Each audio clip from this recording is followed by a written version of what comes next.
Welcome to maths and science nexus. मैं कामिल। आज हम लोग करने जा रहे हैं चैप्टर 12 क्लास 10 साइंस का magnetic effect of electric current. इसका एक्सरसाइज क्वेश्चन हम लोग कर रहे हैं।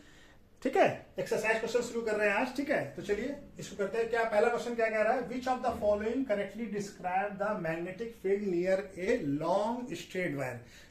पहला ऑप्शन में क्या दिया? The field consist of straight line perpendicular to the wire. जो फील्ड होगा वो परपेंडिकुलर टू द वायर होगा। दूसरा ऑप्शन में क्या दिया हुआ? Field consist straight line parallel to the wire, यानी स्ट्रेट लाइन होगा पैरेलल होगा वायर के। Field consist of the radical lines originate from the wire, यानी कि वायर के से रेडिकल निकलेगा, यानी रेडियस होगा वायर के सेंटर से ऑरिजिनेट होगा। ठीक है ना। और क्या तीसरा चौथा ऑप्शन डी में क्या दिया है?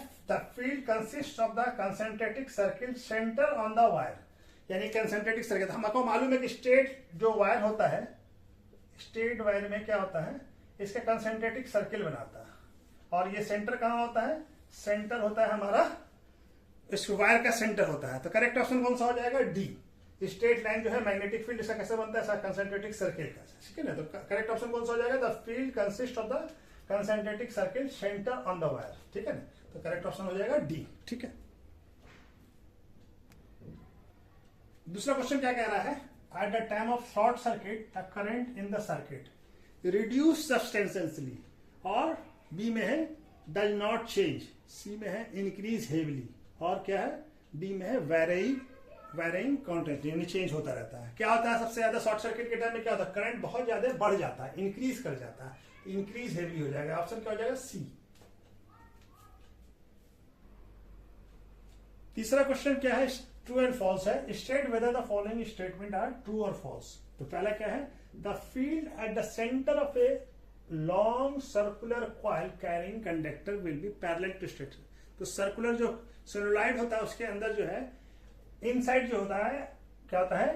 करंट कैसा होता है? पैरेलल होता है। ये करंट पैरेलल स्ट्रेट लाइन होता है। जो मैग्नेटिक फील्ड होता है वो कैसा होता है? पैरेलल और स्ट्रेट लाइन होता है। ठीक है। तो ये हमारा क्या है? पहला वाला ट्रू है। ठीक है, ये ट्रू है। सेंटर में कैसा होगा? पैरेलल एंड स्ट्रेट लाइन होगा। ठीक है। और दूसरा क्या है? A wire with a green insulation is usually live wire. Live wire में हम लोग ग्रीन यूज नहीं करते, रेड या ब्राउन यूज करते हैं। तो ये क्या हो जाएगा? फॉल्स हो जाएगा। पहला ट्रू है, दूसरा फॉल्स है।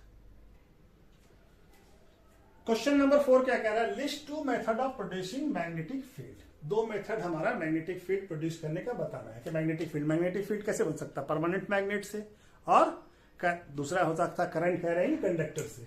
तो पहला क्या हो जाएगा? Permanent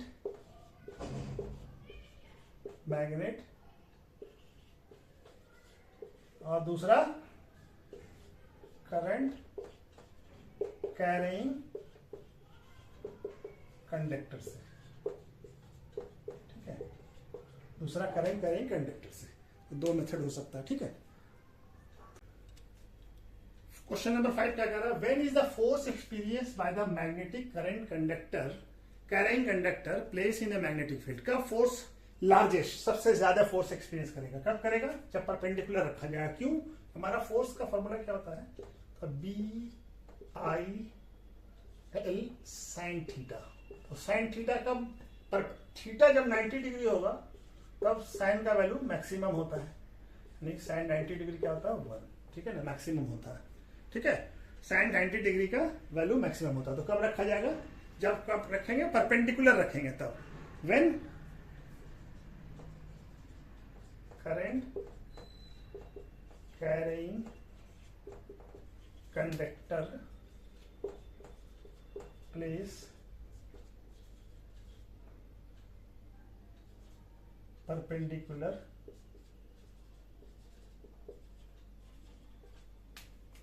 to the magnetic field. ठीक है। कब होगा? जब परपेंडिकुलर, यानी कि 90 डिग्री पे होगा। ठीक है ना, तब जाके हमारा क्या होगा? फोर्स मैक्सिमम होगा। ठीक है। क्वेश्चन नंबर 6 क्या कह रहा है? Imagine the you are sitting in a chamber with your back one of wall, यानी कि एक चैम्बर में आप बैठे हुए हैं और चैम्बर के ये बॉल है, व्हाइट बॉल, और एक तरफ ये, ठीक है, तो वॉल है, ठीक है ना। An electron Vim moving horizontally from the back wall, इधर से इलेक्ट्रॉन विम जो है मूव कर रहा है, ठीक है।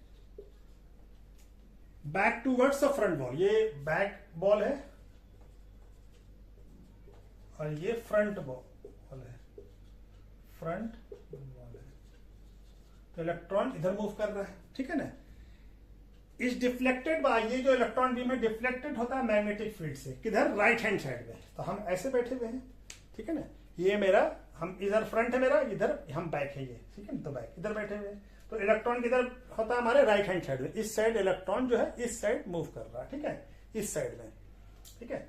तो हम मूव कर रहा है, तो what is the direction of magnetic field, तो मैग्नेटिक फील्ड का डायरेक्शन बताना है, तो हम लोग फ्लेमिंग लेफ्ट हैंड रूल लगाना पड़ेगा। तो इलेक्ट्रॉन जब इधर मूव कर रहा है तो करंट किधर होगा, करंट का डायरेक्शन ये होगा, करंट का डायरेक्शन ये होगा, ठीक है, करंट का डायरेक्शन ये होगा, ठीक है। तो फ्लेमिंग लेफ्ट हैंड रूल में क्या होगा, लेफ्ट हैंड रूल लगाइए, क्या हो जाएगा, ये हमारा, ये किसका डायरेक्शन है, ये करंट का डायरेक्शन है, ये फोर्स का डायरेक्शन है, और ये क्या है, मैग्नेटिक फील्ड का डायरेक्शन है, ठीक है। तो हम करंट के डायरेक्शन में रखा, करंट इधर रखा, और मैग्नेटिक फील्ड किधर आ रहा है, ये राइट हैंड साइड में, इस साइड बैठे हुए, तो राइट हैंड साइड ये होगा, ये है। तो ये मैग्नेटिक फील्ड किधर जा रहा है, डाउनवर्ड डायरेक्शन में, तो मैग्नेटिक फील्ड का डायरेक्शन क्या होगा, डाउनवर्ड। तो डायरेक्शन ऑफ मैग्नेटिक फील्ड क्या होगा, देखिए, करंट इधर रखा और ये डिफ्लेक्शन इधर हुआ, यानी फोर्स इधर लगा, और ये तो मैग्नेटिक फील्ड किधर जा रहा है, ये फिंगर, इंडेक्स फिंगर किधर जा रहा है, नीचे की तरफ, डाउनवर्ड। तो magnetic field, direction of magnetic field क्या होगा,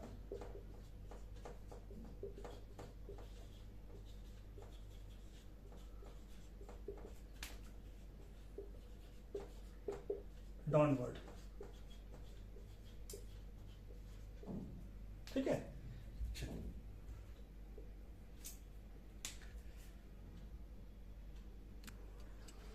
क्वेश्चन नंबर 7 क्या कह रहा है, state the rule to determine the direction of, पहला क्या है, magnetic field produce around a state conductor carrying current, ठीक है, एक कंडक्टर जो करंट कैरिंग कर रहा है। तो हमारा क्या होता है, ये कौन सा रूल होता है, right hand thumb rule, right hand thumb rule. Thumb क्या होगा, हमारा करंट का डायरेक्शन बताएगा, और जो कर्ल, फिंगर कर्ल होगा, वो डायरेक्शन क्या होगा, वो होगा हमारा करंट मैग्नेटिक फील्ड का, ठीक है। तो पहला हो जाएगा राइट हैंड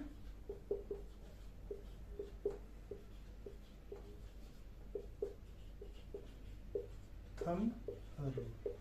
दूसरा क्या कह रहा है, force experience by the current carrying conductor place in a magnetic field, magnetic field में किसी करंट कैरिंग कंडक्टर को रखते हैं, तो कौन सा रूल आता है, ये left hand Fleming rule, left hand Fleming rule, Fleming left hand, ठीक है। तो ये क्या हो गया, ये हमारा डायरेक्शन किसका बता रहा है, ये मिडिल फिंगर करंट का बताएगा, ये मैग्नेटिक फील्ड का, ये फोर्स का, ठीक है। तो ये क्या हो जाएगा, left Fleming left hand rule, ठीक है ना, फ्लेमिंग लेफ्ट हैंड रूल, ठीक है।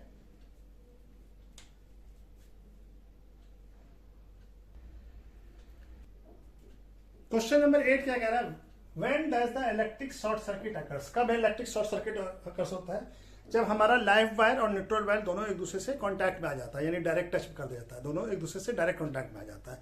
इसके वजह से क्या होता है, रेसिस्टेंस जो है सर्किट का बहुत ज्यादा कम हो जाता है, लो हो जाता है, जिसके वजह से करंट जो है बहुत ज्यादा हाई प्रोड्यूस होता है। तो इसके वजह से करंट जब हाई प्रोड्यूस होगा तो करंट का हीटिंग इफेक्ट होता है, उसके वजह से बहुत ज्यादा हीट प्रोड्यूस होता है, जिसके वजह से उस सर्किट में कैच फायर भी लग सकता है, आग भी लग सकता है, ठीक है ना, कैच फायर कर जाता है, ठीक है ना। तो इसलिए तो ये होता है हमारा, ठीक है। चलिए तो इसको भी लिख लेते हैं। तो क्या लिखेंगे, when live wire and neutral wire touch each other, एक दूसरे को टच करेगा, यानी डायरेक्ट कॉन्टैक्ट में आ जाएगा, the resistance of the circuit become small, resistance बहुत कम हो जाता है, hence the large amount of current flow through it, तो बहुत ज्यादा करंट फ्लो होता है, as result large amount of heat produce होता है, करंट ज्यादा फ्लो कर रहा है तो हीट भी बहुत ज्यादा प्रोड्यूस होगा, एंड सर्किट कैच फायर, इसकी वजह से सर्किट में आग लग सकता है, ठीक है। चलिए नेक्स्ट क्वेश्चन, क्वेश्चन नंबर 9 क्या कह रहा है, what is the function of earth wire and what is it necessary to the earth metallic appliances. तो हमारा पहला क्वेश्चन क्या है कि अर्थ वायर का फंक्शन क्या है। तो अर्थ वायर एक सेफ्टी मेजर्स है, जिसके वजह से क्या होता है, हमारा करंट जो है अर्थ की तरफ चला जाता है, जिसका अर्थ का रेसिस्टेंस ऑलमोस्ट जीरो होता है या बहुत ही कम होता है, तो जिसकी वजह से हाई करंट भी फ्लो कर जाएगा तो कोई दिक्कत नहीं होगा। दूसरा है कि मेटलिंग केसिंग में क्यों अप्लायंसेस में यूज किया जाता है, तो कभी कभी क्या होता है कि अगर हमारा वायर लाइव वायर जो है वो किसी वजह से कट गया है या कुछ हो गया तो जो लाइव वायर होता है उसका कॉपर जो मेटेलिक केसिंग से टच हो जाएगा, तो उसके वजह से क्या होगा, उस मेटेलिक जो अप्लायंसेस है उसके अंदर करंट फ्लो करने लगेगा। तो अगर हमारा अर्थ वायर अगर उससे कनेक्ट होगा तो उसके वजह से क्या होगा, सारा करंट जो है वो अर्थ की तरफ चला जाएगा, और जिसके वजह से अर्थ का रेसिस्टेंस बहुत ही लो होता है, जीरो होता है ऑलमोस्ट, ठीक है ना। इसके वजह से सारा करंट को वो कोई दिक्कत नहीं है, फ्लो कर लेगा, तो ह्यूमन बॉडी उससे बच जाएगा। दूसरा क्या होगा कि करंट जब पास करेगा तो क्या होगा, हमारा फ्यूज जो है फ्यूज की तरफ जाएगा, बहुत ज्यादा हिट, तो फ्यूज क्या होगा, बहुत हाई हिट की वजह से मेल्ट हो जाएगा, जिसकी वजह से ऑटोमेटिकली सर्किट क्या हो जाएगा, ब्रेक हो जाएगा, जिसकी वजह से वो मेटेलिक डिवाइस जो अप्लायंसेस है वो बच जाएगा, ठीक है। तो चलिए इसको भी लिख लेते हैं। तो आंसर क्या लिखेंगे, earth wire act as a safety measures, earth wire जो है सेफ्टी मेजर के तौर पर यूज किया जाता है when A live wire touch the metallic casing of A electric appliances, जब मेटेलिक केसिंग के इलेक्ट्रिक अप्लायंसेस से टच कर जाता है कभी लाइव वायर किसी वजह से, जब उसके अंदर वायर छिल गया हो, टूट गया हो, या कॉपर वाली वो जो कोटिंग है वो इंसुलेशन उसका हट गया हो, तो electric current flow through the casing of appliances to the earth through the copper wire, तो वो जो है केसिंग के थ्रू कहां चला जाएगा, वो अर्थ वायर अगर कनेक्ट है तो अर्थ की तरफ चला जाएगा। As the earth offer very low और almost no resistance to flow of current, तो अर्थ का जो रेसिस्टेंस होता है बहुत ही लो होता है, तो वो बहुत हाई करंट को भी फ्लो कर सकता है। So large current passing through the copper wire is instead of human body, तो ह्यूमन बॉडी की जगह पे वो अर्थ की तरफ वो करंट चला जाता है। This large amount of heat the circuit and hence the fuse in the circuit melt हो जाता है। वो जो लार्ज अमाउंट ऑफ करंट हुआ तो उसके वजह से हीट प्रोड्यूस होगा, तो उसके वजह से क्या होता है, फ्यूज जो है वो मेल्ट कर जाता है। As result this circuit is switch off, तो इसकी वजह से सर्किट स्विच ऑफ हो जाता है automatically, and hence electrical appliances is safe, तो इलेक्ट्रिकल सेफ हो जाता है फ्रॉम बर्निंग, यानी जलने से बच जाता है। And human body suffering no electric shock, तो ह्यूमन बॉडी को भी कोई इलेक्ट्रिक शॉक नहीं लगता है, क्योंकि सारा करंट कहां चला जाता है, अर्थ की तरफ चला जाता है, ठीक है।